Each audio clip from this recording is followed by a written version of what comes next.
SD. Avec SD, on commence tout en bas de l'échelle, avec les résolutions inférieures à la définition standard.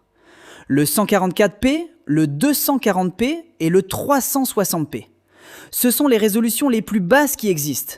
Et si tu as déjà regardé une vidéo sur une connexion catastrophique, tu sais exactement de quoi on parle. À ces résolutions, tout est flou.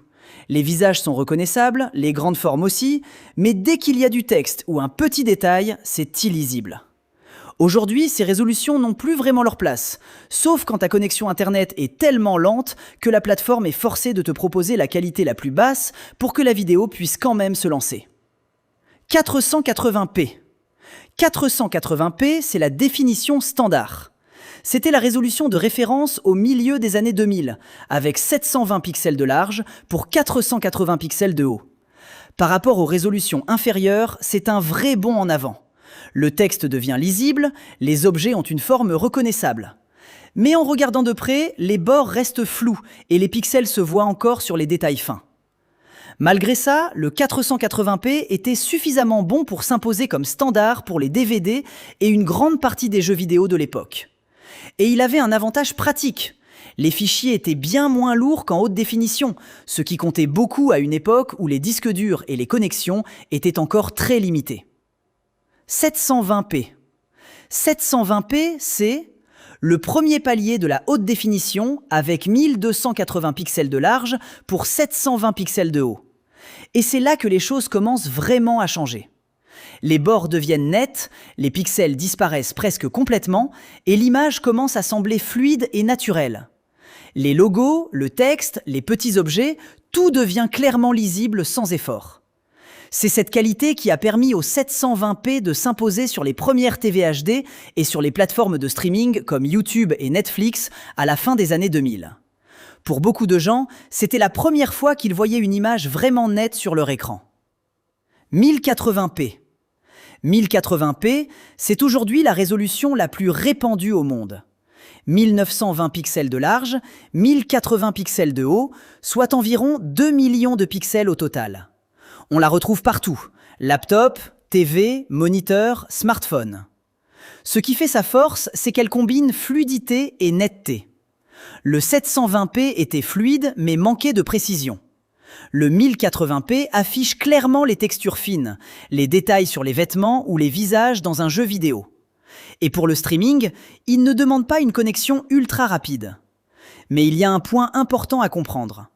La qualité perçue du 1080p dépend directement de la taille de l'écran. Sur un petit écran, les 2 millions de pixels sont très denses et l'image paraît nette. Sur un très grand écran, ces mêmes pixels sont étirés sur une plus grande surface et l'image peut commencer à paraître moins précise. C'est pour ça que certains utilisateurs préfèrent passer au palier supérieur. 1440p. 1440p ou le Quad HD. 2560 pixels de large pour 1440 pixels de haut. C'est le choix de référence pour le gaming compétitif et la création de contenu. Sur les grands objets ou les éléments proches, la différence avec le 1080p peut sembler subtile. Mais dès qu'on regarde des éléments petits ou éloignés, le 1440p prend clairement l'avantage. Un ennemi à longue distance dans un jeu de tir, du texte dans une interface complexe, tout devient plus lisible et plus défini. Et contrairement au 4K, le 1440p reste relativement léger à faire tourner pour une carte graphique, ce qui en fait un excellent compromis entre qualité visuelle et performance. 4K. 4K, c'est l'ultra haute définition. 3840 pixels de large pour 2160 pixels de haut, soit 4 fois plus de pixels que le Full HD. Sur un grand téléviseur, cette densité change vraiment l'expérience. On peut s'éloigner davantage de l'écran tout en continuant à voir des textures fines et des détails précis. Le 4K est aussi très apprécié parce que beaucoup de TV 4K intègrent le HDR, qui améliore la gestion des contrastes. Les zones sombres restent détaillées, les zones lumineuses gagnent en intensité.